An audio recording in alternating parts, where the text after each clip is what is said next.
તમે કયો તો ખરા, પણ શું છે આ બતાવો પેલા બધા કયો, આ કોમેન્ટમાં લખો શેનું ઝાડ છે. જેને ખબર હોય ને એ મને કહેજો કે આ શેનું ઝાડ છે. હવે તમે કયો આ શેનું ઝાડ છે? એ કોફીનું છે. મોબાઈલ આગળ જાત નવો થઈ જાત, વ્લોગ બનવા ઈ તો બની જાત. આ ભાઈ એક ગોથું ખાઈ ગયા તા આગળ. આ ભાઈ એક ગોથું ખાઈ ગયા તા આગળ. અને આ ટૂંકમાં છે ને સંતરાની અને આની બેની કલમ કરેલી હોય, તો કંઈક આ ટાઈપના લીંબુ થાય, ત્યાંથી મોટા થાય છે. બરોબર. જય માતાજી, જય શ્રી કૃષ્ણ અને રામ રામ બધા મિત્રોને. કેમ છો બધા મજામાં ને? તો હું મયુર બારિયા ફરી એક નવા વ્લોગ વિડીયોમાં આપ બધાનું સ્વાગત કરું છું. મિત્રો, આજે હું આવ્યો છું ઉપલેટાનું સમઢિયાળા ગામ છે, મારું સાસરિયું છે અને મારા સાસરાની વાડી અમે આવ્યા છીએ. અને આજે તમને છે ને ઉપલેટાના નદી કિનારે લઈ આવ્યો છું, એટલે કે આપણી ફેમસ ભાદર એટલે આપણા આજુબાજુના એરિયામાં મોટામાં મોટી નદી છે મિત્રો. અને ભાદર કાંઠે વાડી આવેલી છે, તો વાડીએ અમે ક્યાં ઝાડ રાખ્યા છે અને આ વાડીનું ફૂલ આપણે ઇન્ટ્રો લેવાનો છે, કામકાજે લેવાનું છે કે આજ અમે શું કામકાજ કરીએ છીએ, કેટલા માણસો છીએ, ખેતીમાં શું છે, તો બધું જ તમને વિગતવાર બતાવવાનું છે મિત્રો. તો ચેનલ પર નવા હોય તો ચેનલને સબસ્ક્રાઈબ કરી દેજો, વિડીયોને એક લાઇક કરી દેજો અને કમેન્ટ કરી દેજો અને વિડીયોને શેર કરી દેજો અને વિડીયોમાં કન્ટિન્યુ રાખજો. તમને આજે આખી વાડી બતાવી છે મિત્રો, ખૂબ મજા આવશે. જો મિત્રો, આ મારો હાળો છે વિજયભાઈ. તમારી યુટ્યુબ ચેનલ છે ને ભાઈ? કઈ છે જરાક આપણે ઓડિયન્સને કહી દો ને. ગુજરાતી છોરા નામની યુટ્યુબ ચેનલ છે મિત્રો, સર્ચ કરીને સપોર્ટ કરજો. હવે પહેલાં તો જો અહીંયા રૂમ બનાવેલા છે.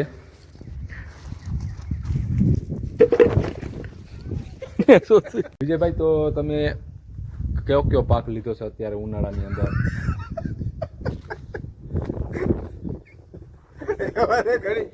આ ભાઈ એક ગોથું ખાઈ ગયા તા આગળ. આ ભાઈ એક ગોથું ખાઈ ગયા તા આગળ. આ તો એમાં એવું હતું, ઓલું કુંડી દેખાણી નથી ને ભાઈ, ગોથું લાગી જાત, રહી ગયા. મોબાઈલ આગળ જાત નવો થઈ જાત, વ્લોગ બનવા ઈ તો બની જાત. તો વ્લોગ બને. હવે તમે શું વાવ્યું છે? એક તલ ને બીજું તલ છે, મગ છે, બાજરો છે. તો ઉનાળાની 3 મોલ એને લીધા, તલ, મગ અને બાજરો. તલ આપણા નજરની સામે છે અને આમ ખડ જેવું કઈ નામ નથી.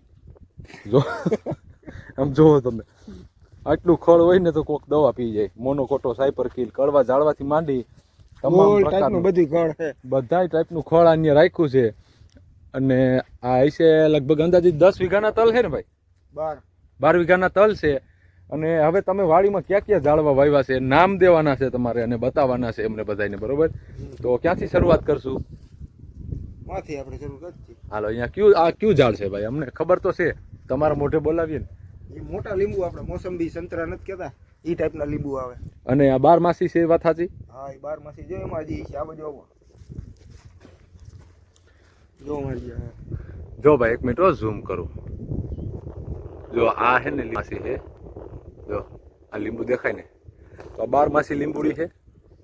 અને આ ટૂંકમાં છે ને સંતરાની અને આની બેની કલમ કરેલી હોય, તો કંઈક આ ટાઈપના લીંબુ થાય, ત્યાંથી મોટા થાય છે. બરોબર.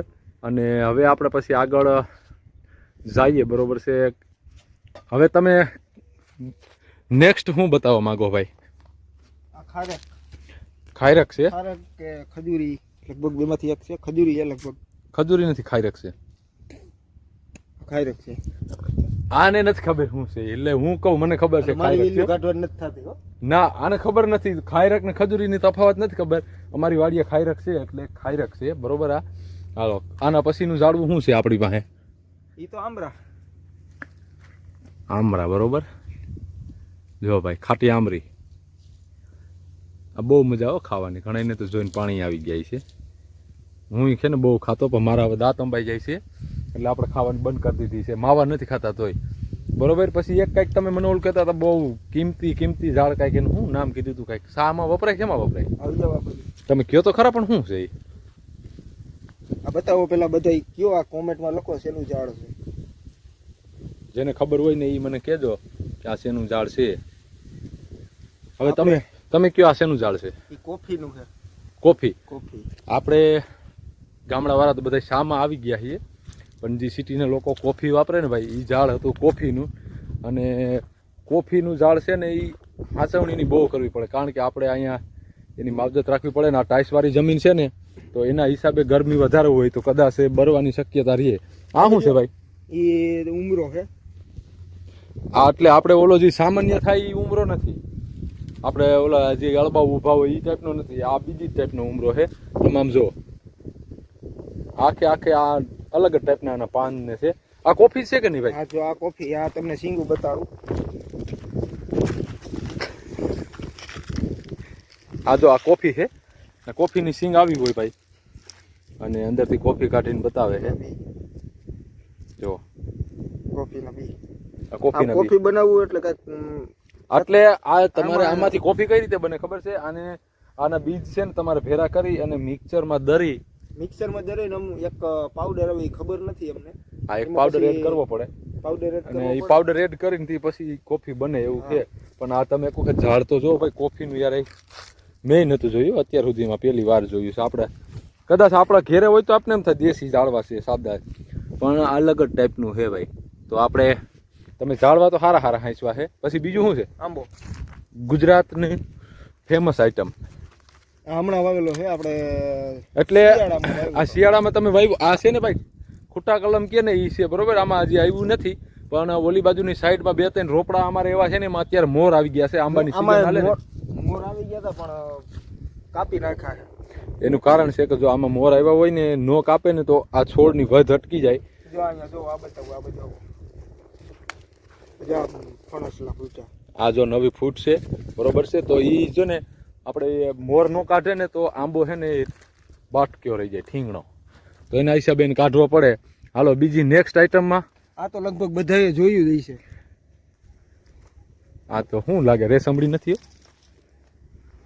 હરગવો. હા, હરગવો. હરગવો આપણે બહુ ખાયો ગુજરાતમાં. હરગવો ભજીયા બનેલા અડધી રાતે હરગવો કોકના પાળોહીના વાળામાં તોડી આવે. આ તો બધાને ખબર જ હોય પાછી. આનું તો નામ દેવાની જરૂર નથી. તો એ તમને કહી દે અમુક માણસને જે કોઈ એવા હોય તેને ખબર ન હોય. ચીકુડી. હા, ચીકુડી. અને આમ આગળ આપણે હાઈલા જઈને જોતા જઈએ હજી બરોબર. આ સેતુડી. હા, સેતુડી છે. સેતુડા તમે ખાધા? અમને તો સેતુડા બહુ ભાવે. 2 કલરના થાય, લાલ ને કાળા, તમને ખ્યાલ હોય તો. અને કાચા હોય ને, એ કાળા સેતુડી. કાચા હોય તો ખાટા લાગે, પાકે એટલે મીઠા લાગે. અને સેતુડી છે ને એ વાવવાનું આપણું મેન કારણ શું છે કે કદાચ કોઈ માણસને ખાવામાં ઉપયોગી થાય એ વાત તો સાચી છે. પશુ પંખીને સેતુડી છે એ બહુ ખાવા માટે ઉપયોગી થાય છે. અને એમાં પંખી બહુ હચવાય છે. તો સેતુડી વાવવી બહુ સારી છે. અને આ તો વાહ છે જો. એટલે આની તો હાચવું હો ભાઈ ખજાનો. તમે તો કદાચ ન હોય એવું ભેરું કર્યું હો ભાઈ. કટિંગ કમાલે છે હજી. તો વાહે એની રાખ્યા છે. અને આમ તો જો કેવા છે, આમ બહુ ઓછી જોવા મળે. તો વાહે હારા રાખ્યા છે. હાલો હવે કઈ બાજુ જાઉં ભાઈ? તો હવે છે ને જો મકાનની વ્યવસ્થા રહેવાની વાડી આ રીતની છે. અને અંદર લાદીવાળા મકાન છે. હવે વિજયભાઈ, આપણે પાણીનું કનેક્શન તમારે ક્યાંથી આવે છે? હાલો એ લઈ જાય.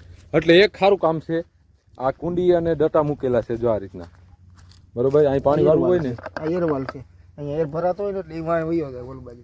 એટલે અહીંથી સીધું તમારા ડાટો ખોલે સીધું ધોરીએ પાણી ચડી જાય બરોબર. પછી અહીંયા જે કુંડી રાખેલી છે, સ્ટાર્ટરની સુવિધા અહીંયા આપેલી છે જો આ રીતની. પાકું કામ છે. જો આ કુંડી આપેલી છે, આના માધ્યમથી અંદર પાણી જાય, વા નીકળીએ સીધું કુંડીએ, અહીંયાથી આગળ વયું જાય. અને આ જે કુંડી છે ને, આમાં પાણી જાય ને એ ઓલી સામેવાળી દેખાય ત્યાં જાય બરોબર. અને પાણી આવે છે સીધું અહીંથી. જો ભાદર નદીઓ ઉપલેટાની છે ભાઈ, ગૌરવ છે ઉપલેટાનું. ડાયરેક્ટ ભાદરમાંથી મીઠું પાણી આવે. અને અહીંયા જો આની પાયું છે, આમાં શું બકાલું કઈ વાવ્યું છે તમે? એમાં મરચી, ટમેટી, ઘણી જાતનું વાવેલું છે, કારેલી, ભીંડો. તો બકાલું વાવ્યું છે, બકાલું એને થોડું ઘણું પાઈ દીધું છે. અને ઓલી વાડીએ રેવા ઠેવાનું બધું એ બાજુ રાખ્યું છે. બોયડી છે, રાવણા છે, ચીકુડી છે, રીંગણી વાવી છે, આંબા બધી વસ્તુ રાખી છે. તો સારું બહુ અન્ય રાખ્યું. હાલો આપણે ઓલી બાજુ વયા જઈએ હવે.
હાલો ભાઈ, હવે જો આપણો વાડીનું ઇન્ટ્રો બધું લેવાઈ ગયું, બધું કમ્પ્લીટ થઈ ગયું.